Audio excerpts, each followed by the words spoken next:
Sharing YouTube videos on WhatsApp isn't straightforward, as they're different platforms. However, you can still easily share YouTube videos through two methods. Method 1. Send the YouTube videos via the share feature. Open YouTube and find the video you want to share. Tap the share icon and choose an app from the list.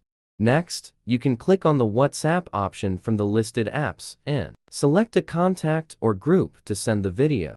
Method 2. Share YouTube videos to WhatsApp through mobile camera feature. Record the YouTube video using your phone screen recording feature. Go to your gallery, select the video, and tap the share icon. Choose contacts and share the video via WhatsApp.